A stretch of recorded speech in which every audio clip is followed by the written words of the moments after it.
வணக்கம். மாலை முரசு செய்திகளை விரிவாக பார்ப்பதற்கு முன் தலைப்புச் செய்திகளை பார்க்கலாம். பெண்களுக்கு எதிரான குற்ற செயல்களை தடுக்க கொண்டு வந்த திருத்த சட்டம் அமலுக்கு வந்தது. ஆளுநர் ஒப்புதல் அளித்த நிலையில் கடந்த 25ஆம் தேதி முதல் நடைமுறைக்கு வந்ததாக தமிழ்நாடு அரசு அறிவிப்பு.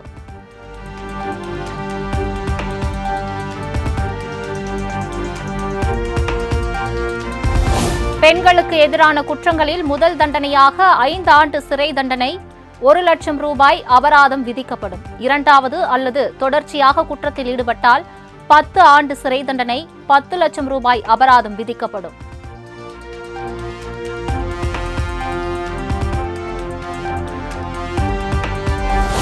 தமிழ்நாட்டை நம்பர் 1 மாநிலமாக மாற்றுவதே எனது இலக்கு என முதலமைச்சர் மு.க. ஸ்டாலின் திட்டவட்டம்.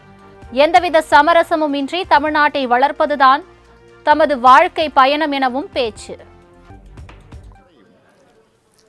நம்பர் 1 முதலமைச்சர் என்பதை விட நம்பர் 1 தமிழ்நாடு என்பதுதான் என்னுடைய இலக்கு. அதுக்காகத்தான் இந்தியாவே திரும்பி பார்க்கிற திட்டங்களை செய்கிறோம்.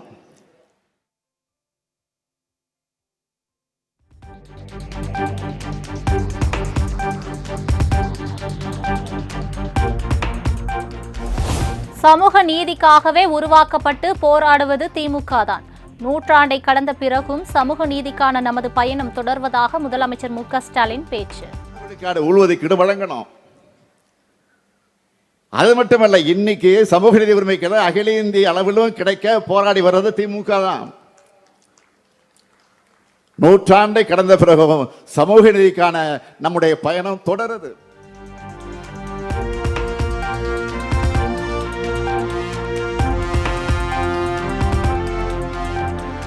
மிகவும் பிற்படுத்தப்பட்டவர்களுக்கு 20% இடஒதுக்கீடு வழங்கியவர் கலைஞர் கருணாநிதி. விழுப்புரத்தில் நடந்த சமூக போராளிகள் மணிமண்டபம் திறப்பு விழாவில் முதலமைச்சர் பேச்சு. திமுக ஆட்சிக்கு வந்தா மிகவும் பிற்படுத்தப்பட்ட மக்களுடைய நியாயமான கோரிக்கை ஏற்று தனி ஒதுக்கீடு வழங்க வழிவகை செய்வோம் அப்படின்னு உறுதி கொடுத்தார். சொன்ன மாதிரியே தலைவர் கலைஞர் அவர்கள் முதலமைச்சர் நாற்காலிலே அமர்ந்து 43வது நாள்ல மிகவும் பிற்படுத்தப்பட்டோருக்கான 20 விழுக்காடு ஒதுக்கீட்டை உருவாக்கி கொடுத்த வரலாறு தான் கலைஞருடைய வரலாறு. திமுக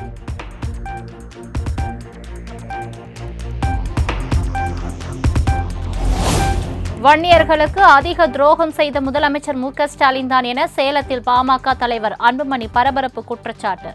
வன்னியர்களை வெறும் ஓட்டு வங்கியாக மட்டுமே ஸ்டாலின் பார்ப்பதாக கடும் சாடல். இதை கொடுக்க முடியாத ஒரு முதலமைச்சர். ஆனா நான் சொல்றேன், தமிழ்நாடு வரலாற்றில் வன்னியர்களுக்கு துரோகம் செய்த,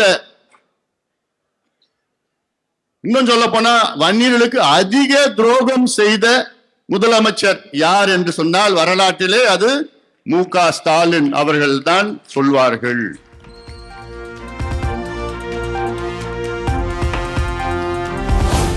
சென்னையில் சீர்வரிசையுடன் எடப்பாடி பழனிசாமியை நேரில் சந்தித்து அரிட்டாப்பட்டி போராட்ட குழுவினர் நன்றி. டங்ஸ்டன் சுரங்க திட்டம் ரத்து செய்யப்பட்டதற்கான பாராட்டு விழாவில் பங்கேற்க அழைப்பு.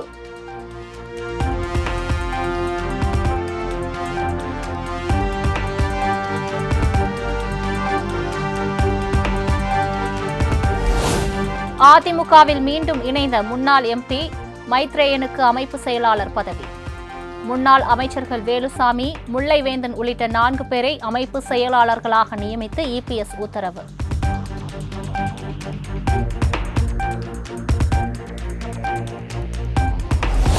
யுஜிசி வெளியிட்ட புதிய வரைவு அறிக்கையை திரும்பப் பெற வேண்டும் என உயர்கல்வித்துறை அமைச்சர் கோவி செழியன் வலியுறுத்தல். மாநில உரிமைகளை பறிக்கும் அறிக்கையை திரும்பப் பெறும் வரை சட்ட போராட்டம் தொடரும். தமிழக அரசு பின்வாங்காது எனவும் திட்டவட்டம்.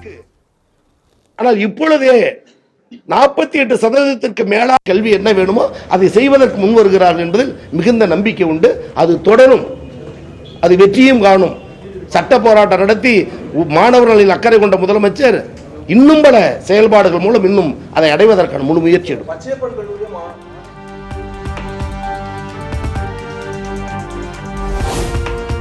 பல்கலைக்கழகங்களை யுஜிசி மூலமாக கைப்பற்றுவதற்கு மத்திய அரசு முயற்சிப்பதாக அமைச்சர் கோவி செழியன் குற்றச்சாட்டு. யுஜிசி வரைவு அறிக்கை மாநில உரிமையை பறிக்கும் செயல் எனவும் கண்டனம்.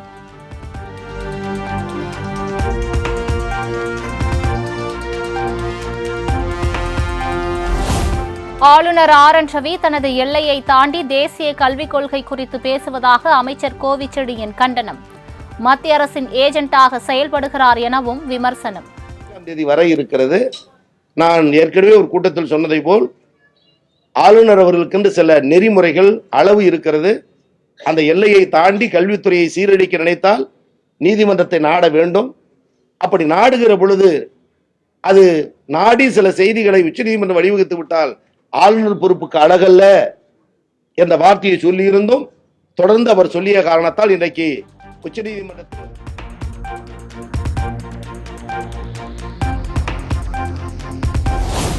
வேங்கை வயல் விவகாரத்தில் வழக்கின் விரிவான அறிக்கையை உயர்நீதிமன்ற மதுரை கிளையில் தாக்கல் செய்து தமிழக அரசு அறிவியல் பூர்வமான சோதனைக்கு பிறகே குற்றப்பத்திரிகை தாக்கல் செய்யப்பட்டதாக விளக்கம்.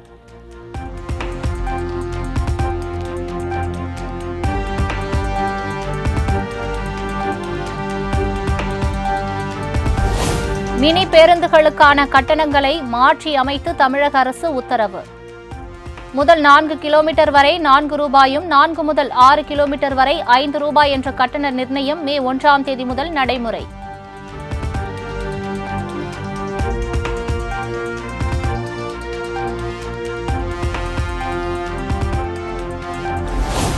விழுப்புரம் ஜானகிபுரத்தில் 1987 இடஒதுக்கீடு போராட்டத்தில் உயிர்நீத்த 21 தியாகிகளுக்கு மணிமண்டபம்.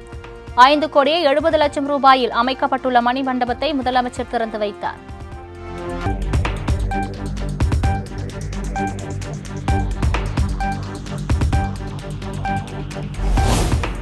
விழுப்புரத்தில் 133 கோடி மதிப்பிலான 116 திட்டப் பணிகளுக்கு முதலமைச்சர் மு.க. ஸ்டாலின் அடிக்கல்.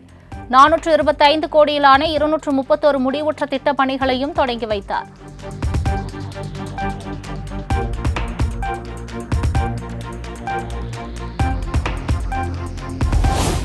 காரைக்கால் மீனவர்கள் மீது துப்பாக்கிச்சூடு நடத்தப்பட்ட நிகழ்வுக்கு மத்திய அரசு கடும் கண்டனம்.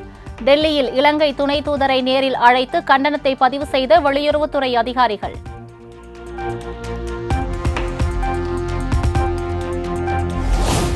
இலங்கை கடற்படையால் சிறைபிடிக்கப்பட்டுள்ள புதுச்சேரி தமிழக மீனவர்களை விடுவிக்க நடவடிக்கை எடுக்க வேண்டும். மத்திய வெளியுறவு அமைச்சர் ஜெய்சங்கருக்கு முதல்வர் ரங்கசாமி கடிதம்.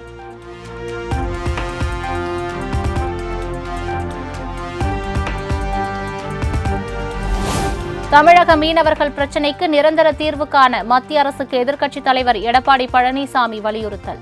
மீனவர்கள் கைதானவுடன் மத்திய அரசுக்கு கடிதம் எழுதினால் வேலை முடிந்ததாக முதல்வர் நினைப்பதாகவும் விமர்சனம்.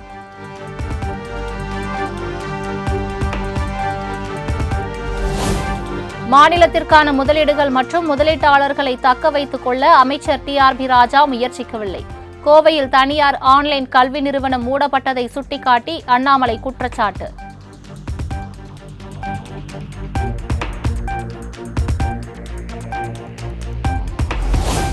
கோவையில் தனியார் ஐடி நிறுவன பணியாளர்கள் எந்தவித முன்னறிவிப்பும் இன்றி பணி நீக்கம் செய்யப்பட்ட விவகாரம். ஒருங்கிணைந்த தொழிலாளர் நலத்துறை அலுவலகத்தில் ஏராளமான ஊழியர்கள் திரண்டதால் பரபரப்பு.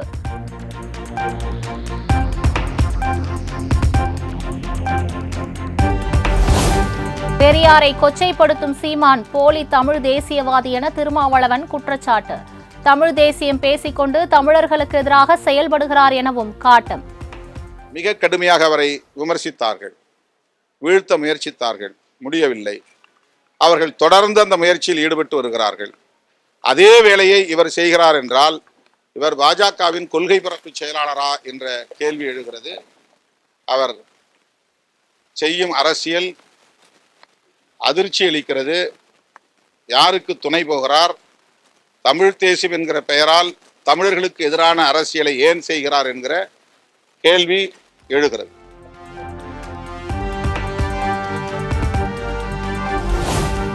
தமிழகத்தில் ஒரு தலித் முதலமைச்சர் ஆக வேண்டும் என ஆளுநர் பேசியது தலித்களை அபகரிக்கும் சூழ்ச்சி.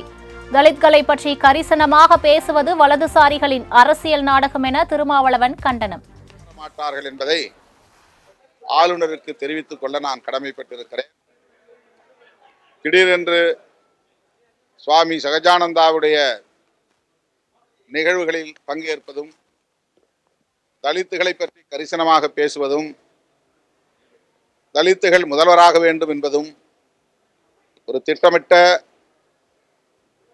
வலதுசாரி அரசியல் நாடகம் என்பதை விடுதலை சிறுத்தைகள் சுட்டிக்காட்ட விரும்புகிறது.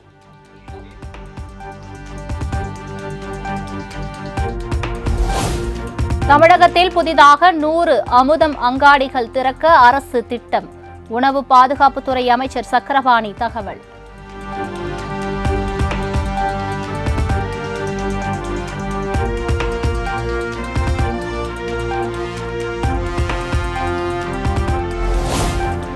உத்தரகாண்ட் மாநிலம் டேராடூன் 38வது தேசிய விளையாட்டுப் போட்டி கோலாகல தொடக்கம். ராஜீவ்காந்தி சர்வதேச கிரிக்கெட் மைதானத்தில் போட்டிகளை தொடங்கி வைத்தார் பிரதமர் மோடி.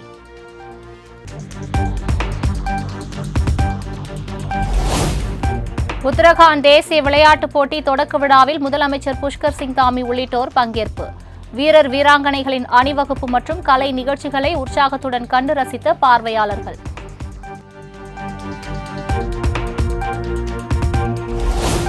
கள்ளக்குறிச்சி மாவட்டம் திருக்கோவிலூர் அரசு பள்ளியில் மதிய உணவு சாப்பிட்ட 6 மாணவர்களுக்கு வாந்தி மயக்கம். வருவாய் வட்டாட்சியர் உள்ளிட்ட அதிகாரிகள் பள்ளியில் நேரில் விசாரணை.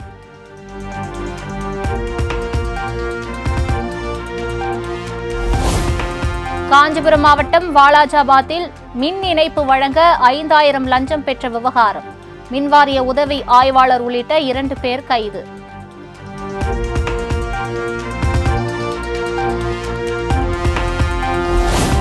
சென்னையில் உள்ள அமலாக்கத்துறை அலுவலகத்தில் திமுக எம்பி கதிரானந்த் மீண்டும் ஆஜர். கடந்த 3ஆம் தேதி நடைபெற்ற சோதனையின் தொடர்ச்சியாக விசாரணை.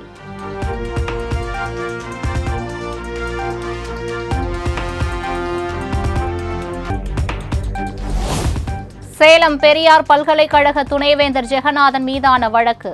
விசாரணைக்கு தடை விதித்த உத்தரவை நீக்க கோரி தாக்கல் செய்யப்பட்ட மனுவை 4 வாரங்களுக்கு ஒத்திவைத்தது சென்னை உயர்நீதிமன்றம். நயன்தாராவுக்கு ஆதரவாக தனுஷின் ஒண்டர் பார் தாக்கல் செய்த வழக்கை நிராகரிக்க கோரி நெட்ஃபிளிக்ஸ் தாக்கல் செய்த மனு தள்ளுபடி. சென்னை உயர்நீதிமன்றம் அதிரடி உத்தரவு.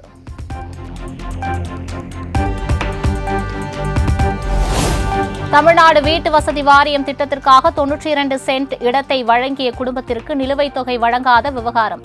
சார்பு நீதிமன்ற உத்தரவுப்படி தமிழ்நாடு வீட்டு வசதி வாரிய அலுவலக பொருட்களை ஜப்தி செய்ததால் பரபரப்பு. 2 பெண் குழந்தைகளின் கழுத்தை அறுத்துவிட்டு தாய் தற்கொலை. கணவனுடனான குடும்ப தகராறில் சென்னையில் நிகழ்ந்த விபரீத சம்பவம்.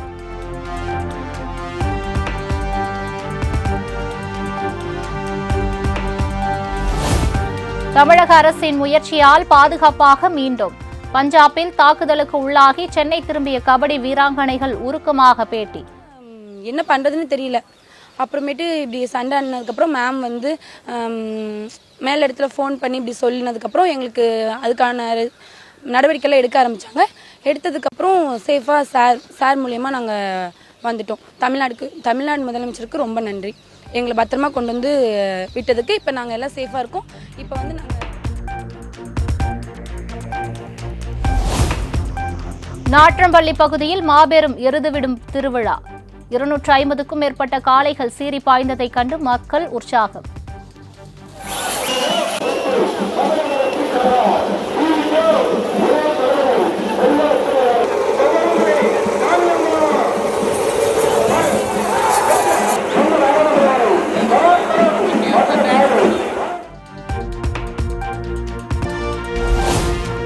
கோட்டீஸ்வரன் நண்பர்களின் கடன்களை தள்ளுபடி செய்வதை விடுத்து நடுத்தர மக்களின் கடன்களை தள்ளுபடி செய்ய நடவடிக்கை எடுக்க வேண்டும். மத்திய அரசின் நடவடிக்கையால் நாட்டில் பணவீக்கம் அதிகரித்துள்ளதாகவும் அரவிந்த் கெஜ்ரிவால் விமர்சனம்.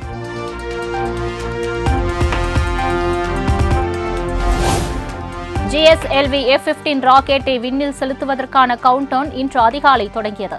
நாளை காலை 6:23 மணிக்கு NVS 2 என்ற செயற்கைக்கோளுடன் விண்ணில் பாய்கிறது.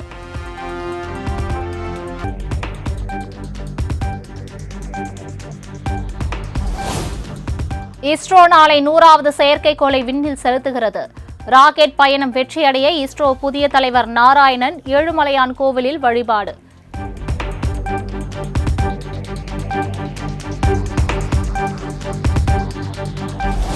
கேரள மாநிலம் கோழிக்கோட்டில் கலை விழா ஏற்பாடுகளின் போது காங்கிரஸ் மார்க்சிஸ்ட் கம்யூனிஸ்ட் மாணவர் அமைப்பினர் மோதல். உருட்டுக்கட்டைகள், நாற்காலிகளை கொண்டு மாறி மாறி தாக்கிக் கொண்டதால் பரபரப்பு.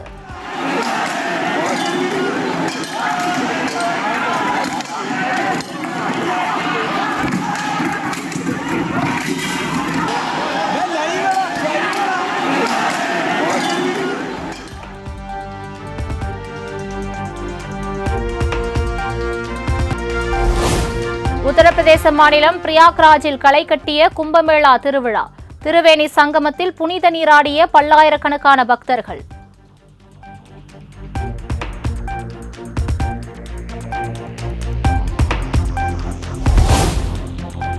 வங்கதேசத்திலிருந்து சட்டவிரோதமாக குடியேறியவர்களை அரவணைத்து செல்ல வேண்டும். காங்கிரஸ் மூத்த தலைவர் சாம் பிட்ரோடாவின் பேச்சுக்கு பாஜக செய்தி தொடர்பாளர் பிரதீப் பந்தாரி கடும் கண்டனம்.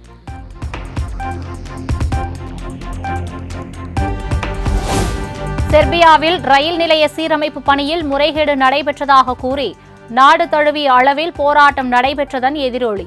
பிரதமர் பதவியை ராஜினாமா செய்வதாக அறிவித்தார் மிலோஸ் உசிவிக்.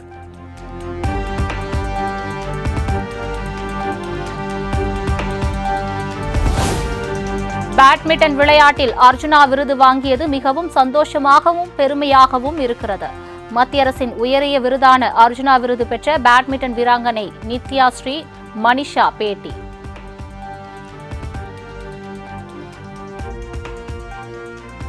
அதே ஆப்போனன்ட்ஸ் கூட தான் நாங்கள் விளையாண்டுட்டு இருந்தோம். ஆனால் இப்போ ஒரு கண்ட்ரி வந்து எல்லா டோர்னமெண்ட் விளையாட மாட்டாங்க, ஒரு கண்ட்ரி எல்லாமே விளையாடுவாங்க. அதனால என்னை பொறுத்த வரைக்கும் எனக்கு கம்பீட்டிட்டிவாக இருக்கிற சைனா, இந்தோனேஷியா அவங்களாம் வந்து அடிக்கடி டோர்னமெண்ட் வர்றது கிடையாது. சைனா கூடலாம் வந்து 2 தடவை விளாண்டேன். அப்புறம் டைரெக்டாக ஒலிம்பிக்ஸில் விளையாடும் போது அந்த ஒரு பதட்டம் எப்பயுமே இருக்கும். ஏன்னா நிறையா விளையாடுதான் நிறையா அவங்கள பற்றி தெரியும், அவங்கள பற்றி என்ன வீக்னஸ் இருக்குது, என்ன ஸ்ட்ராங்குன்னு கற்றுக்க முடியும். ஸோ அந்த ஒரு பதட்டம் எப்பயுமே இருக்குது. ரொம்ப சந்தோஷமாக இருந்தது. ஏன்னா நிறையா பேர் வாங்குறது பார்த்துருக்கேன். கூட விளையாடுற நிறையா அண்ணா அக்காங்களே வந்து வாங்கி நான் பார்த்துருக்கேன். நம்மளும் அந்த மேடைக்கு போகும்போது ரொம்ப சந்தோஷமாக இருந்தது. It's my mom and dad.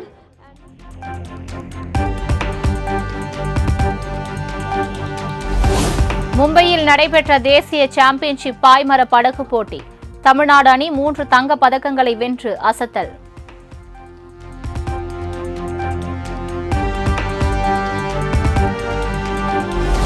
Ilangai Australia இடையிலான முதல் டெஸ்ட் போட்டி காலை மைதானத்தில் நாளை தொடக்கம். இலங்கையில் சுற்றுப்பயணம் மேற்கொண்டுள்ள ஆஸ்திரேலிய அணி 2 போட்டிகள் தொடரில் விளையாடுகிறது.